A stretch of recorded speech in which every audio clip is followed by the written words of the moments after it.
The announcement on Tuesday that Amazon, JP Morgan Chase, and Berkshire Hathaway would be joining forces to create a healthcare company moved stock markets and prompted optimistic predictions of major reform in a notoriously complex industry. But while the three companies bring successful management, technological expertise and substantial capital to the venture, many health industry experts expressed doubts about whether their results would match their ambition. Here are a few reasons that experts suggest we temper expectations. Over the years, faced with rising costs, employers have banded together to try novel approaches to health insurance benefits.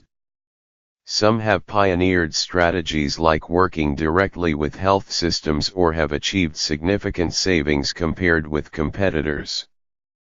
But none have made a major dent in overall healthcare spending. They contribute in the small wins, said Jonathan Kalstad, an associate professor of business at the University of California, Berkeley. But those tend to be swamped by growth in healthcare, which is so high. They're not silver bullets. Healthcare is very local, and companies have traditionally had a hard time preventing hospitals and doctors from raising prices or delivering mediocre care, because they don't have enough leverage to force healthcare providers to do things differently. The part that is the most difficult is trying to influence the underlying system, said Michael Thompson, the chief executive of the National Alliance of Healthcare Purchaser Coalitions, which represents employer groups. Any single company, even broad coalitions, have a hard time. Technology giants have attempted healthcare innovation before. Google and Microsoft started health ventures in recent years to a lot of fanfare, with little success. The three companies don't have much direct experience in providing health insurance or services.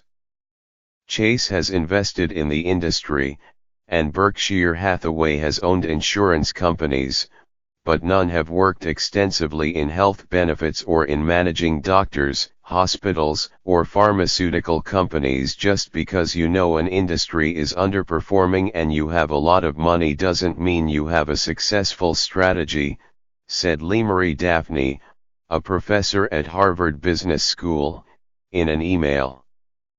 Ms. Daphne said she was excited to see such serious players take on this problem, but noted there were numerous examples of outsiders trying, and failing, to succeed in the healthcare system. Healthcare is a business that requires a lot of regulatory compliance and negotiation with established players. A new entrant could bring innovative approaches to old problems, but it may also become stymied by the industry's complexity. The entrepreneurs who launched Oscar Health, one of the insurance startups to sell policies under the Affordable Care Act, wanted to create something radically different from the competition. But it has had a difficult time living up its initial hopes and has lost substantial sums in what has proved to be a very challenging business.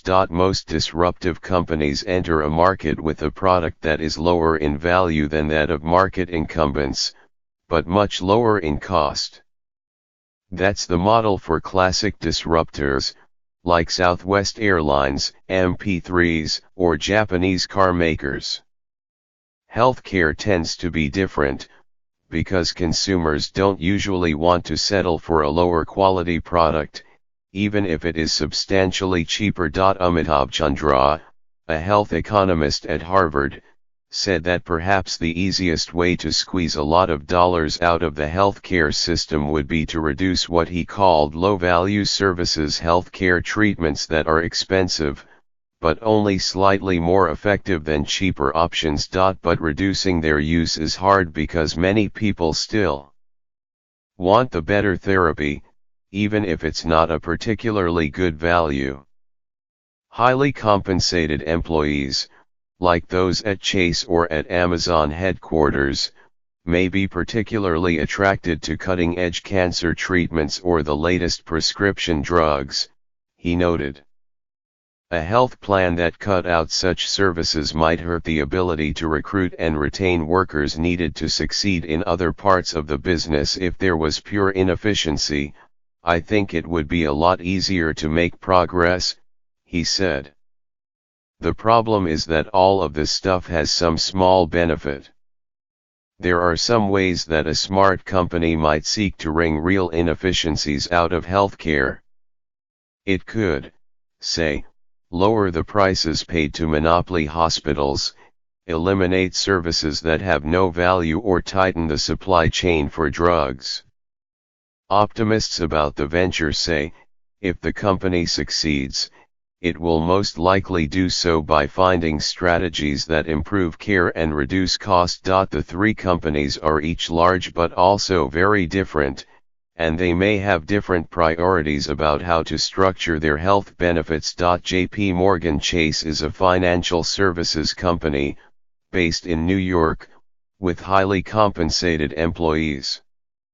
Berkshire Hathaway is a consortium of companies, spread throughout the country, in a variety of industries. And Amazon is a technology company with a hub of highly paid workers in Seattle, and with lower wage workers spread in warehouses around the country. Will they all want or need the same sort of health plan? In general, companies with a lot of highly paid workers tend to offer generous benefits. Health insurance is not taxed in the same way as other forms of compensation, so an investment banker may prefer a health plan that covers everything instead of one with a big deductible that she has to pay out of her post-tax salary. A lower-wage worker in an Amazon warehouse, by contrast, may want a skimpier health plan and more wages. Big stock market moves after the announcement suggest that investors think that whatever the companies develop could become broadly adopted, undermining the business of existing healthcare players, and transforming health insurance across the country. This is consistent with some of Amazon's previous strategies, like expansion of its web services business, which was begun as an internal product, and has become dominant in the industry. But savings on healthcare would accrue directly to the company's bottom lines, allowing them to hire more workers or increase their profits relative to their competitors.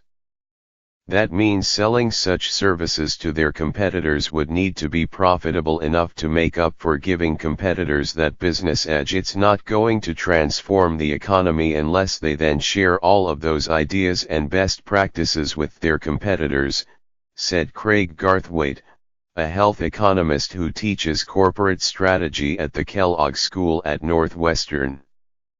That would not be good for long-term shareholder value for their firms.